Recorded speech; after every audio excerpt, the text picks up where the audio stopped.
Hi Virgo, this is Wishko the Ferret. Thanks for hopping into the Ferret Den where we're keeping things warm and we're keeping things cozy. Today we have a reading for you for May 15th to the 21st. We have a new moon in Taurus coming up on the 19th or somewhere around that date depending on where you're at in the world. So definitely look online somewhere, or if you already know when the new moon is coming out, you don't need me to tell you. But if you want to work with that new moon magic, definitely find out when that is so you can capitalize on that. That being said, Virgo, as always, drop into your heart space. Let the dust spiritually, physically, and emotionally settle around within you so that you can determine which messages are for you and which messages are for others.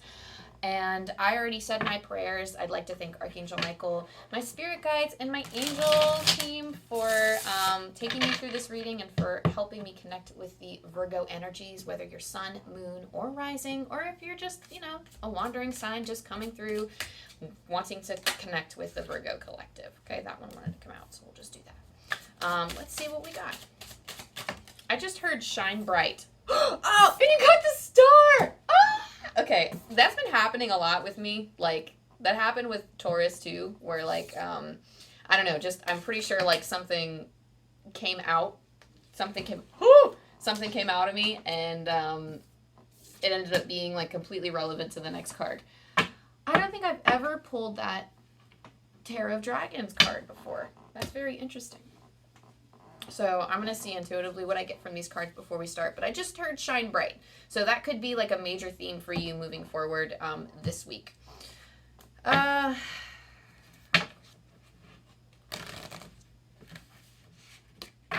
let me get your main theme out.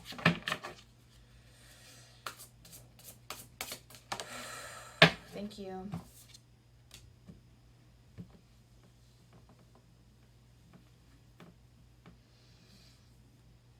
This is kind of a little bit of tough energy we're working with, Virgo, and I'm kind of getting the chills.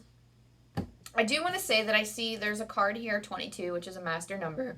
So I definitely feel like you are receiving signs via what does that mean? Oh, I wish I had a computer nearby so I can Google that, because they're transmission therapy. I don't know what that means. Oh, you know what? I think, okay, I can kind of understand what they mean.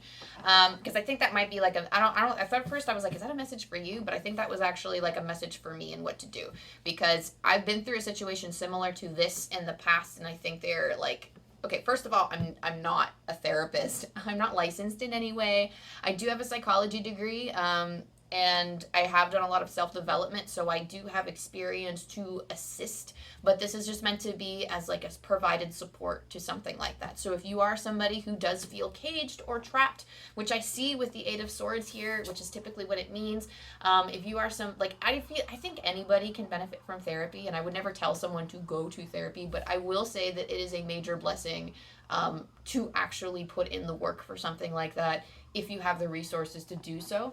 And if not, that's totally fine. I do think that people do make it, quote unquote. They do end up leading wonderful, fulfilled lives even without it, okay? But what I will say is the reason why I'm saying this is kind of a little bit of heavy energy we're dealing with is because we have the Eight of Swords, and your main theme is Fool's Embrace, transmuting pain. Before we get too much into the main theme, I do want to say that the energy present, you have the ability to shine bright, okay? I feel like this is kind of an undercurrent energy. If this has been something that you have been dealing with, then I am very sorry. But the main thing that we have here is the Eight of Swords is the feeling of being trapped. Judged, I just heard, which is interesting because you also have the Judgment card. But with the Eight of Swords here, it's feeling like your own beliefs are kind of in the way. I heard you're making sacrifices for other people is what Spirit is saying. You're making sacrifices for other people, or you've made sacrifices for other people that are limiting your it's almost like it's limiting your self-worth, or you perhaps feel less because you want to be validated by others, and the energy and the efforts that you're putting in for others is not something that you are receiving back. And there's something here about your notion of freedom cannot begin with the outside world. It has to come from within. So Spirit is quite literally like there. It's almost like they want to promote the idea of journaling here, where what is your idea of freedom? Like, when you want to be free from this situation, what exactly is it that you envision? And if you see the rest of, if you see basically, I don't know, like, if you write that scenario, like your vision of freedom, if you are writing everybody else treating you in a certain way that they are not, then, and that is the way to make you feel free, then it's almost like you are like, how do I want to word this? Because Spirit's trying to come through with something else too. So, because it's almost like you are like a captivating individual and people are drawn to you. It's almost like you're just kind of letting them suck your energy though. So when you're sitting there and when you're thinking about your vision of freedom and you're seeing that others, like you, in your mind, when you're thinking of freedom and you're seeing other people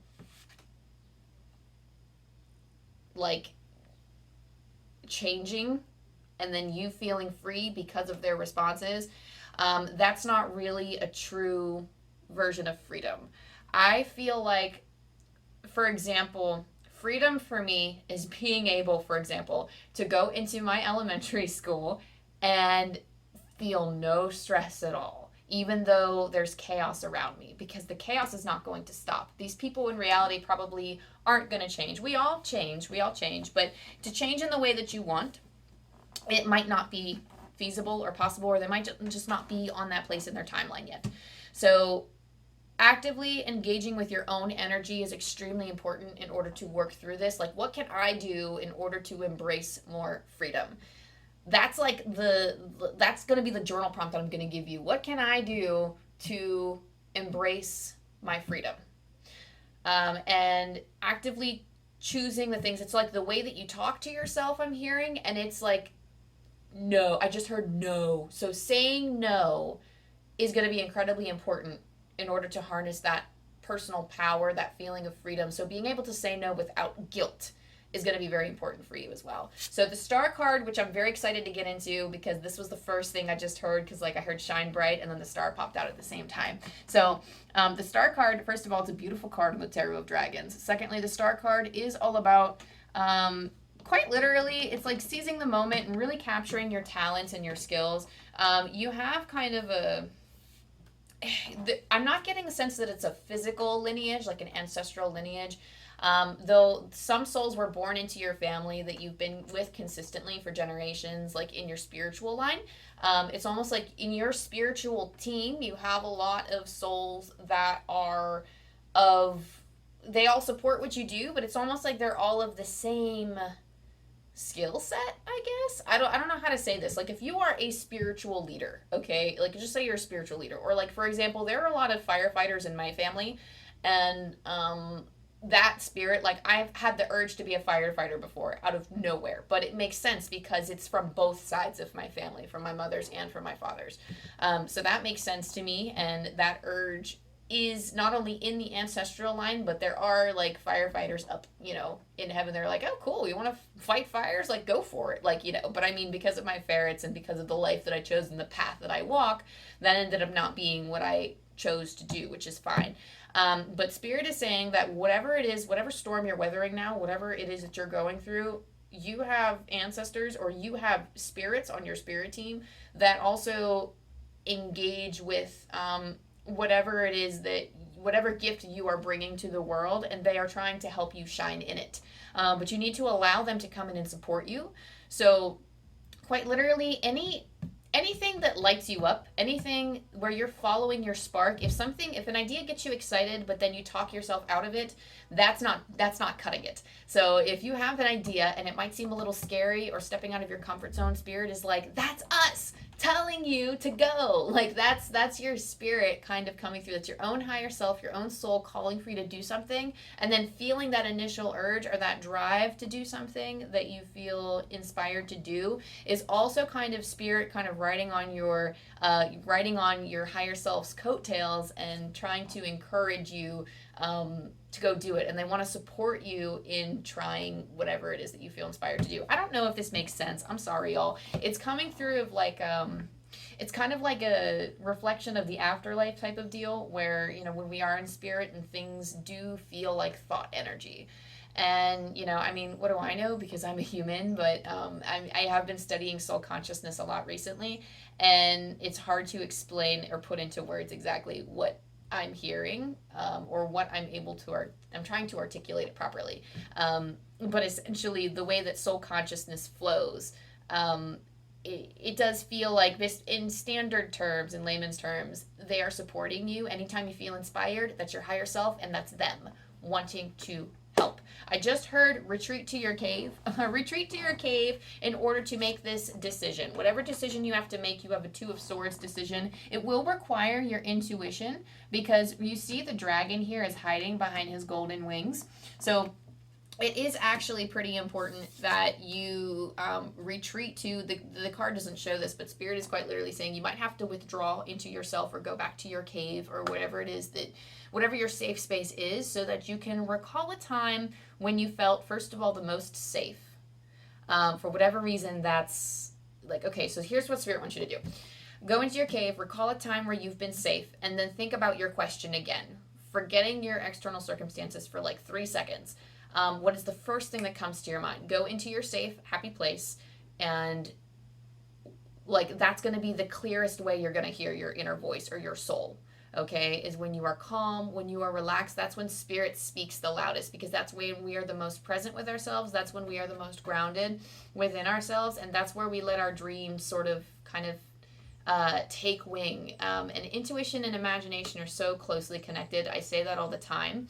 So definitely just sitting there and letting your mind even wander. Sometimes we can generate our imagination, or like basically our souls are being fed from the divine, but also like our imagination just starts going, and then sometimes we build the life that we want or the decisions that we want to make in our minds, and that's how our reality is created, because we are putting those dreams into practice. Okay, so just going into your cave and asking yourself the questions, then call in the divine too. That's very important. Say it out loud, call in the divine, so that you are channeling energy of love and not energy of fear. You have Judgment card here too, so quite literally what I just said before, rising up, staking your claim on the world is the feeling that I get from this card. I'm really just hardcore intuitively channeling, because I want to say the traditional meaning, but Spirit's like, nope, I got other things to say. So specifically with the judgment card, rising up, carpe diem, seizing the day.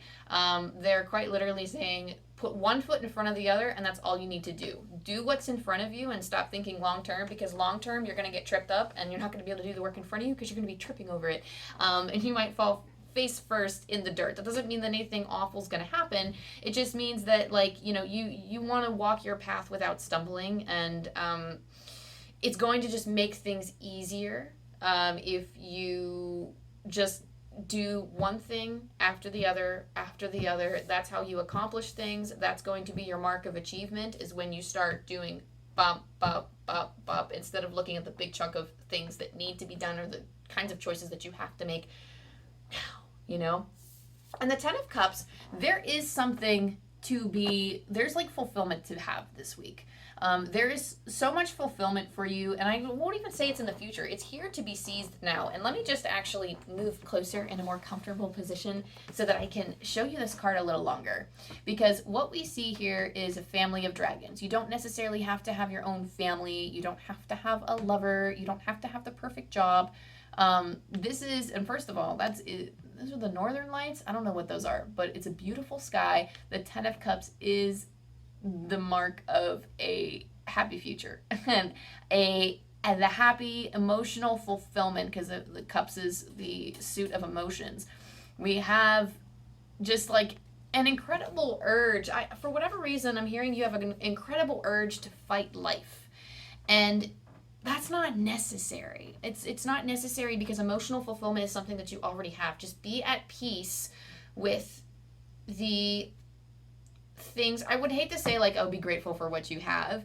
Because some people think that if I'm grateful for what I have, then I can't improve. That's not true. You can still love what you have, but also want better. You can still work towards the things that you want, but the law of attraction, the way that it works, is that you are grateful for the things that you have. For example, money. I heard something amazing from Chloe Taylor, who also in turn heard it from somebody else, and I can't remember because I'm just so, oh my gosh, this is amazing, and that was the only thing that I wrote down was the quote. But it was something about be grateful for what you can pay for rather than focusing on the things that you can't afford.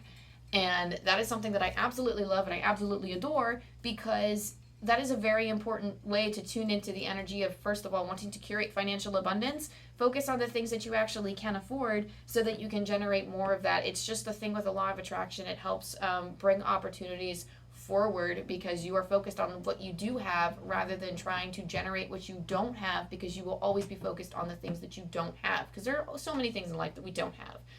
And it'll just be a never-ending process of wanting to curate things that we don't have because we have that mental focus, because we have that mindset, okay? That's just an example with money. Apply it to your situation as you see fit. You can attract anything. It doesn't have to be money. But I say financial abundance specifically because while the 10 of Cups is like abundant in nature, abundance is not always just related to money. It is mainly like money is a secondary thing, and it is related to like the feelings or the emotions associated with having a lot or having abundance or feeling so blessed, and all of the beauty and all of the love. And even if, like for me, I'm abundant in plants, the amount of pothos propagations I have is insane, and I quite literally feel so full and happy because I actually have a lot of plants and I have a lot of these propagations, and I get so excited and giddy, like I'm like overwhelmed and almost crying with how many spider babies I have and how many pothos plants I have, because I have to pot them all up eventually. But in the meantime, I'm just going to pretend I don't have to, shove it in the back of my mind and look at all these plant propagations and go, I have so many. Like, that's just what I'm going to do, okay? Like, I don't know. Like, it's a problem. I guess it's a problem. I don't know. But I'm abundant. But we have Fool's Embrace, Transmuting Pain. I said I was going to get to this card. I will actually pull from the book for this card. And I'm going to try and, I think we're like really behind, and I'm making this like really, this reading like really long. So y'all got lucky here. But Fool's Embrace, Transmuting Pain, allowing life to love you, the experience of both and. The pain of life is sometimes unbearable. When we're in it, we think that pain, that loss, that betrayal will always be woven through our continuity of existence. We're kept hostage by the way we identify with the pain and what we make it mean. If we let it, it becomes etched into us like a tattoo. No matter where on the spectrum of pain you find yourself now, whether it be mild disappointment or searing loss, it's time to make peace with it. Befriend it rather than resisting it, running from it, or judging it as bad or unfair or hostile. Can you see the gift that is here? Surrender to the Fool's Embrace, allowing the truth to envelope you in love and compassion. What if you could learn something amazing from this? What is truly yours will not pass you by. Something better and perfect for you is waiting elsewhere. If you could come to terms with the liberation and freedom inherent in loss, your broken heart might open you up to a greater sense of humanity and compassion. As in the narrative of Tarot, the Fool will be at the beginning of your life's adventure and at the end when you've integrated all the wisdom you've accumulated along the journey. He will never let you down or lie to you. He will, however, teach you how to revel in both the beauty and desperation of life. Both and. This and that will always be true.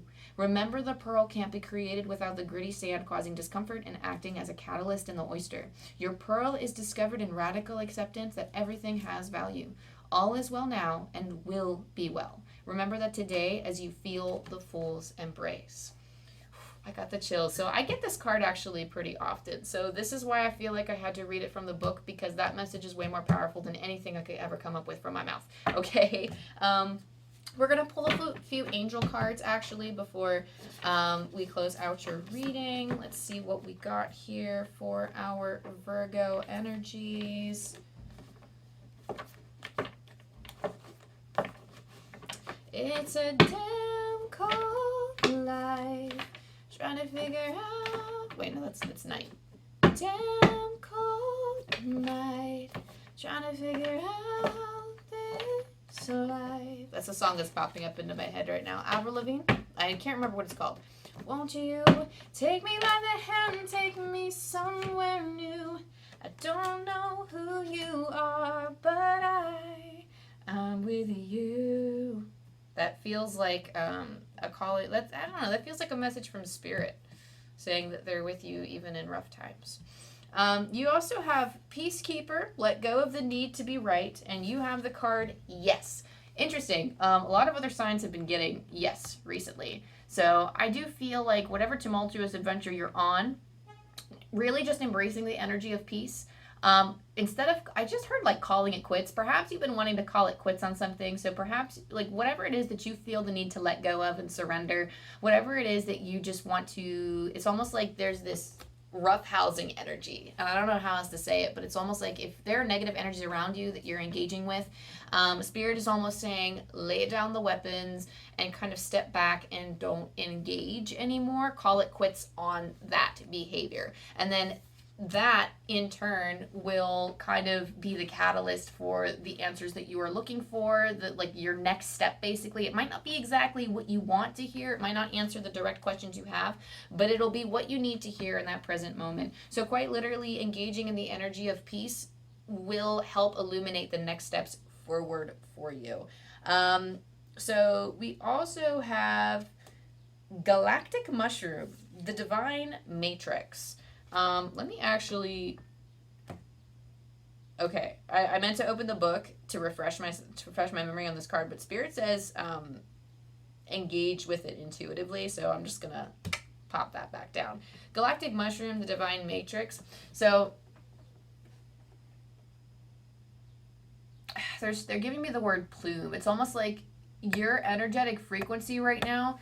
It's almost like they're showing me if kind of like a mushroom. It grows dark, it grows underground, perhaps that you've kind of been growing a little bit and hiding, and Spirit's kind of saying like it's time for you to kind of pop out of the soil and let the sun shine on you. That's not really how you treat mushrooms. Like I'm pretty sure mushrooms grow in like caves and in dark, moist places.